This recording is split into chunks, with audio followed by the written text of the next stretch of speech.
Alan Knuckman joins us for some market thoughts and a trade this morning. He's the chief market strategist at bullseyeoption.com. Alan, we going to get that 6,000 before the election or before the Fed in September or what? It doesn't matter. We got a hot market, and we've got earnings starting here this week. So this is going to be the next catalyst. What are we expecting? 8% earnings growth for the quarter. So stocks are hot. There's no question about it. When we look at the VIX at 13, we're going to hit back to 11 lows. What's the kind of environment for complacency or melt up or froth that you see? Well, what I'm looking for is the earnings are obviously going to support of how well corporations are doing. And to talk about JP Morgan, tell me an environment in which they don't make. That's kind of my point, yeah. Yeah, how many billions of dollars per quarter free money? So, it is what it is. They talk down their game a little bit. I think to not appear to be, glomming, and being greedy. So, I mean, they're doing well. I don't think there's any tears that need to be shed. But I think the dollar index is the big deal. The dollar index back below 104 will get things started for a lot of stocks, and I think that's going to be very much a positive. Yeah, you've mentioned the dollar several times on our occasions. Dollar's been generally hanging in there, but last week got blasted pretty hard, all week. I know you like the charts more than you do the news, but any thoughts on why the timing for the dollar pullback? I have no idea. I'll be the first one to tell you that, but you can see how it's been not higher for longer, but here for longer, just like rates. And eventually that dam is going to break. It's a very crowded trade, and you know how those usually end up. So, people that are, short the euro currency, a push for 109, 110 can really get that thing started. And that's that could change the whole sentiment and the whole focus of the markets as well. Yeah, I'm with you there. Dollar's been pretty firm throughout, even some of the fluctuations lower in bond yield. Mm-hmm. So to see the dollar now join yields kind of on the lower end of the range. But again, I'm going to say it 150 times. I've been doing this for 30 some years. The last 40 years, the dollar's been between 120 and 80. So 100 is essentially the midpoint. Yeah. We're not high. We're right close. We're almost to the midpoint. So there's a lot of potential there. And, because it hasn't done it yet, it's just potential for right now.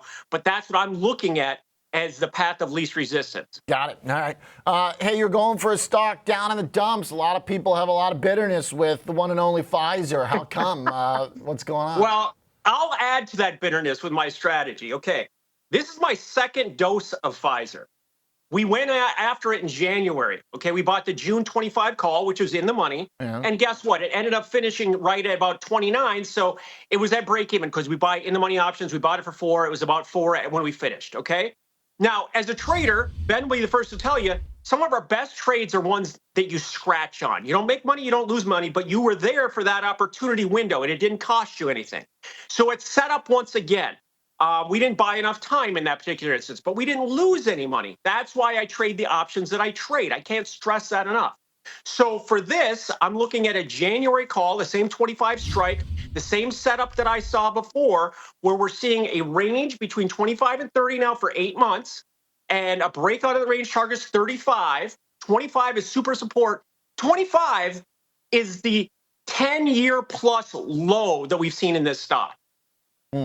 Yeah, it is quite low. I mean, it hasn't gotten any love whatsoever. Even Moderna's been trying to bounce back because all these other health companies like Eli Lilly have just taken the world by storm. Right. It's risk reward. And if you look at this stock is a actual Dow stock, which, is only 30 stocks. It's not that relevant. But, you can't ignore that. And it's been down 20% in the last 52 weeks, whereas the Dow has been up 15%. So you've got risk reward, you've got leverage accumulation, you got the fact that it made new lows and rejected those lows recently. And again, those were 10-year plus lows at 25 and then it bounced. So there's a lot of positives here. I'm looking at the 25 call for January's cost about $3.75 right now. With the stock at 28, it's $3 in the money. So the expiration break even is 75 cents above, and it's only $25 more expensive than the October option. So I'm buying more time than I need to be in position for success for this stock. All right, so vol, it seems like, is pretty affordable, pretty Right. cheap in Pfizer if you can get an extra couple months for not much Right. extra cost. So you got plenty of time for it. You're looking for it to get above the highs for this year. That's the trade, because that's the high at like $30. Your break even at 29. Right. You needed to get it a year-to-date high. Well, yeah, we needed to get, if it just moves modestly, again, we're at 28. So a modest move here can produce big gains. So if we get to 35, which is a technical target, which is still significantly off the high highs, we're 50% off the 2022 highs of December. So, if we just get to 35, which is, not that significant, the option's worth 10 and it's up 150%. So it's about the math, it's about the positioning. It's something that I'm very comfortable with. All the stocks that have already taken off, the risk reward on this stock, nobody likes it. And you know how that attracts me to the stock like a moth, I Yes, guess. that's it. All right. Self-described.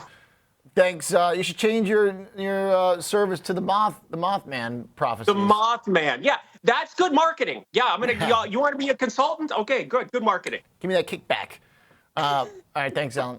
Chief Market Strategist, bullseyeoption.com.